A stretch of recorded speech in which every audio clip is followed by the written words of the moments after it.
Kikou les gars, j'espère que vous allez bien. Aujourd'hui on se retrouve pour une nouvelle vidéo où on va aborder un sujet hot, c'est-à-dire les réseaux sociaux. C'est pas toujours facile de gérer ses réseaux sociaux en tant qu'artiste, en tant qu'indépendant, en tant qu'entrepreneur. J'avais juste envie de faire une vidéo qui expliquait comment est-ce que moi j'utilisais ces réseaux sociaux. C'est plus dans un but éducatif, je ne prétends pas tout connaître, il y a plein de choses que je ne sais pas, il y a plein de choses que je fais pas bien et il y a plein de choses que je sais que je peux améliorer et essayer d'aborder plusieurs sujets différents. Je vous mets le petit programme ici, comme ça vous pouvez directement aller au sujet qui vous intéresse. Clairement, si vous avez des suggestions, si vous avez d'autres questions, n'hésitez pas à les mettre dans les commentaires. Alors le premier sujet que j'avais envie d'aborder dans cette vidéo, c'est la façon dont je consomme les réseaux sociaux. Alors c'est vrai que ça peut être très toxique, donc il y a beaucoup de personnes qui vont déprimer en regardant les réseaux sociaux parce qu'il y a toujours mieux que nous, il y a toujours quelqu'un qui a plus de followers, quelqu'un qui a plus de likes, quelqu'un qui est beaucoup plus talentueux. On a l'impression qu'il y a des gens qui ont eu des vies incroyables. Ce que j'avais envie de faire avec cette section, c'est vraiment de vous sensibiliser au fait que ce qu'on montre sur les réseaux sociaux, ce n'est pas la vraie vie. Donc ça a l'air de couler de source. C'est pas toujours évident dans la tête des gens et je trouve que dans le milieu entrepreneurial, encore plus, dans le sens où on va toujours montrer ce qui fonctionne, que les ateliers sont complets, qu'on a des collaborations. On montre très peu l'arrière où on peut être un peu plus déprimé. C'est-à-dire qu'à partir du moment où je commence à stresser parce que je suis sur Instagram, j'essaie de prendre un pas de recul et vraiment sélectionner que les comptes qui me font du bien. Alors c'est pas toujours des comptes artistiques ni d'aquarelle. J'aime beaucoup avoir des comptes qui sont complètement différents de ce que je fais parce que ça me permet d'avoir plein d'idées nouvelles et une autre approche par rapport aux réseaux sociaux et au storytelling. C'est hyper important pour vous de consommer les réseaux sociaux de façon saine parce que si vous les consommez de façon malsaine ou si vous vous comparez tout le temps, je dis pas que je me compare pas, mais si vous comparez sans cesse, si vous êtes toujours à la recherche d'avoir plus de followers, plus de likes, vous allez créer une relation qui est un peu toxique avec la plateforme et donc ce que vous allez partager ne sera peut-être plus aussi spontané. Et donc je vous conseille vraiment de faire un peu le tri des gens que vous followez et voir quels sont les comptes qui sont vraiment good vibes, quels sont les comptes qui vous donnent envie de rester sur la plateforme, qui lorsque vous scrollez et que vous lisez un post ou une story, vous vous sentez bien après en disant ah ça c'était vraiment chouette, c'est une chouette idée ou ah ça c'était une bonne réflexion. C'est la réflexion que moi j'ai. Vous êtes d'accord, vous n'êtes pas d'accord avec ça, y a pas de souci. J'avais juste envie de faire un premier point par rapport à ça. Dans cette deuxième partie, je vais venir aborder la façon dont je crée mon contenu. Il y a pas mal de personnes qui me disent qu'ils ont du mal avec la planification de contenu. Alors je vais un peu vous décevoir, mais en fait moi je ne planifie presque jamais mon contenu, à part le contenu fixe, c'est-à-dire la vidéo YouTube et la vidéo du vendredi matin. J'utilise pas d'applications qui postent à ma place, donc il y a des applications, notamment Later, qui est assez connue. Je vais vous mettre le logo ici, qui est assez connu et qui vous permet en fait de planifier tous vos posts à l'avance et vos posts se postent automatiquement sans que vous ayez besoin d'appuyer sur quoi que ce soit. Moi, j'utilise pas du tout ce genre d'outils et je sais que je devrais parce que je perds beaucoup de temps à créer spontanément. Donc, tout le contenu que vous voyez sur mes réseaux sociaux, sauf si c'est des posts que je dois faire, par exemple les posts où j'annonce la date des ateliers, etc. Donc ça, je les prépare un petit peu plus à l'avance, mais la plupart de mes posts sont hyper spontanés. Le matin, je me lève, je me dis qu'est-ce que je vais pouvoir poster ce matin. Je trouve que le setup de mon bureau est assez joli, bam, je prends une photo, puis j'écris mon petit texte et je poste. Comme je monte tout sur mon téléphone, c'est assez facile pour moi de faire quelques petites vidéos et bam, je le fais.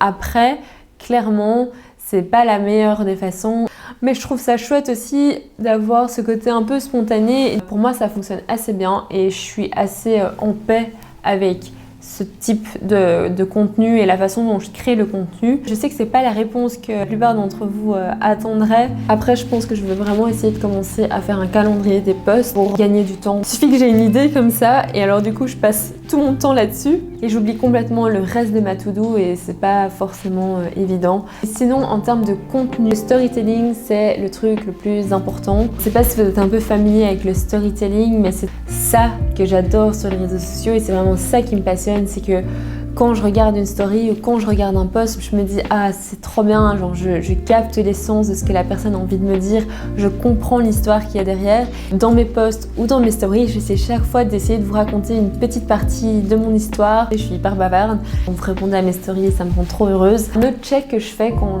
j'essaye de partager quelque chose, je me demande est-ce que je l'aurais regardé. Et si la réponse c'est non, alors du coup je vais peut-être retravailler mon contenu et retravailler l'histoire. Et donc si j'ai un conseil à vous donner, si vous êtes en panne de contenu, c'est de regarder justement tous ces comptes que vous aimez bien suivre, sans copier évidemment, on s'entend bien, mais quelles sont les émotions que vous avez lorsque vous lisez ce genre de post, quelles sont les émotions que vous avez lorsque vous voyez telle ou telle photo, et alors essayez de vous demander mais comment est-ce que moi, avec mon univers, avec mon histoire, avec ce que j'ai envie de partager sur les réseaux sociaux, comment est-ce que je peux transmettre ça avec un post. Là, on va passer à une partie beaucoup plus technique. Je vais venir vous parler des applications que j'utilise. Alors clairement, après cette vidéo, il n'y aura plus de secrets entre nous. Je me décale un petit peu pour laisser place au screenshot des applications et de comment est-ce que je les utilise. Alors l'application number one que j'utilise pour retoucher mes photos, c'est l'application Snapseed. Je trouve ça facile d'utilisation, j'ai appris à faire avec et c'est quand même vachement flexible. Je me suis jamais posé la question de switcher vers Lightroom, mais je pense que ça fonctionne de façon plus ou moins similaire. Ce qui est cool, c'est que c'est gratuit. Vous n'avez pas besoin d'investir ni de payer l'application pour l'utiliser. Le seul problème, je trouve, c'est que c'est vraiment adapté pour le téléphone, dans le sens où la qualité des images qui en sortent est pas toujours optimale. Si vous voulez retoucher plutôt des photos pour votre site internet ou quoi que ce soit, je vous recommande plutôt d'utiliser Lightroom que vous pouvez utiliser sur votre ordinateur. La deuxième application que j'utilise hyper souvent, surtout maintenant que je fais beaucoup de vidéos, c'est l'application InShot.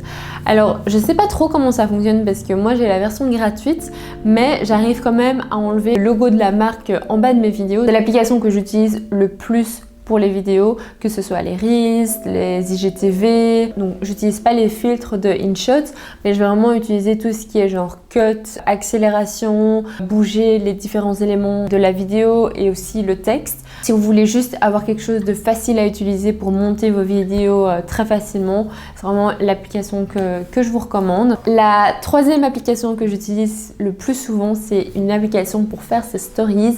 Elle s'appelle Nitchi. Il y a pas mal de templates qui sont déjà préenregistrés, mais moi j'adore les faire moi-même et je peux les enregistrer par la suite.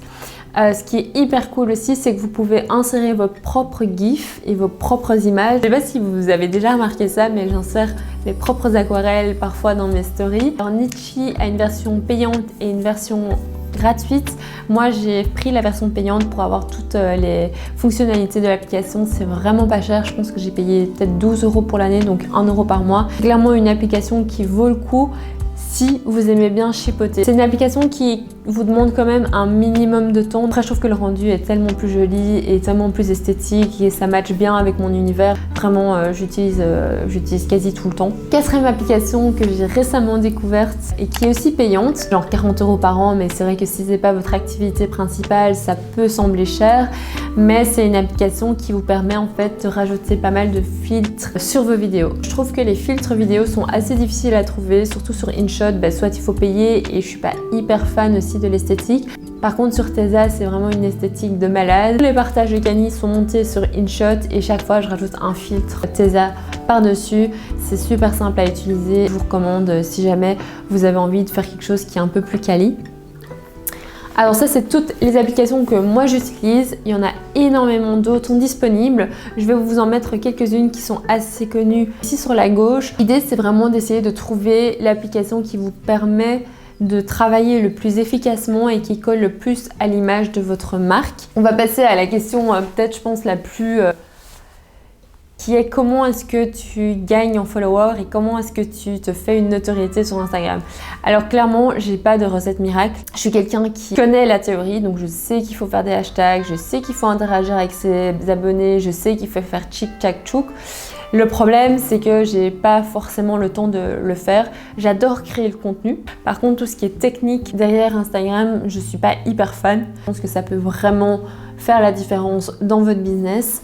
Après, moi, ce qui m'a permis d'être plus ou moins connue, c'est parce que j'ai un produit qui se partage très facilement. Donc ce qui s'est passé au début, c'est qu'il y avait pas mal de gens qui venaient à mes ateliers et comme c'était nouveau, ils faisaient des stories, ils me taguaient dedans et donc du coup leurs potes voyaient que ça avait l'air sympa et donc ils me suivaient et donc c'est vraiment comme ça au début, j'ai commencé à me construire une petite communauté. Clairement, j'ai eu la chance d'être repartagée par des influenceuses qui avaient une très bonne communauté, une communauté qui était super active. Donc je pense notamment à Juliette qui a été genre la première à parler de moi. Genre j'avais personne qui me suivait vraiment, genre j'étais no one. Elle a parlé du fait que j'étais super passionnée par ce que je faisais, de mon histoire, du fait que j'étais en Australie, parce que j'ai doublé le nombre de followers. Donc je passais de 200 à 400, mais à l'époque pour moi c'était vraiment quelque chose qui était énorme. Je trouve ça super chouette qu'elle ait fait ça pour moi et je suis hyper reconnaissante. Et donc maintenant, comme j'ai une petite notoriété, donc je suis pas encore la méga influenceuse avec 10 000 abonnés, mais quand j'ai l'occasion de partager un projet qui me tient vraiment à cœur ou que je trouve super chouette, j'essaye de le faire parce que je sais à quel point ça m'a aidé à l'époque. Le message que j'essaye de vous dire ici, c'est pas d'absolument essayer d'aller chez toutes les influenceuses et leur demander de partager votre compte et tout, parce que clairement c'est pas ce que j'ai fait. Ce que moi j'ai fait, c'est que j'ai partagé ma passion le plus sincèrement et le plus authentiquement possible et j'essaye encore de le faire aujourd'hui. Après, je vais pas vous mentir, clairement mon compte Instagram a quand même un but commercial dans le sens où c'est mon activité principale et il faut que je mange. J'ai besoin de vendre des ateliers, donc c'est clair que je dois vous communiquer les nouvelles dates, je dois vous communiquer et faire un peu de pub là-dessus. Mais au-delà de ça, le fait de faire des vidéos YouTube, le fait de partager les partages de Cani, ça c'est quelque chose que je fais par pure passion. J'ai vraiment envie de partager tout ce que je sais parce que ça a changé ma vie et que c'est ma passion et que c'est vraiment ça que je veux dégager sur les réseaux sociaux, quoi. Lorsque vous êtes chez vous et que vous vous dites putain, j'ai que 1200 abonnés, j'aimerais bien en avoir 4000, 5000, posez-vous la question de pourquoi est-ce que vous le faites? Est-ce que vous le faites vraiment pour les abonnés? Est-ce que le fait d'avoir plus d'abonnés, c'est ça qui va vous permettre d'avancer dans votre business? Parce que moi, clairement, quand j'ai commencé à me poser ces questions-là, je me suis rendu compte que c'était pas le cas. Bon, clairement, si vous avez plus d'abonnés, vous avez plus de personnes qui vont être intéressées par votre produit et donc potentiellement, vous allez avoir plus de ventes. Ça servait à rien que j'ai 10 000 abonnés si dans mes 10 000 abonnés, il n'y avait que 5 personnes qui étaient intéressées. Essayez de relativiser. Les chiffres sont les chiffres. Je mentirais si je vous disais que je regardais pas le nombre de followers que j'avais ou le nombre de likes que j'avais, mais j'essaie de ne pas en faire une fixette. Du coup, j'espère que cette vidéo vous a plu. Elle était hyper personnelle. Donc, ce qui fonctionne pour moi ne va pas forcément fonctionner pour vous. Donc, je vous invite vraiment à vous renseigner et à regarder un peu les applications dont je vous ai parlé. J'espère que cette vidéo vous a inspiré, qu'elle vous a donné des idées. Et si jamais vous avez des questions ou si vous voulez qu'on en discute, je suis toujours ouverte. Mes DM sont open. J'essaie vraiment de répondre le plus souvent à vos messages. N'oubliez pas de vous abonner, d'activer la petite cloche pour recevoir les notifications des nouvelles vidéos. Et nous, on se retrouve la semaine prochaine. Bisous!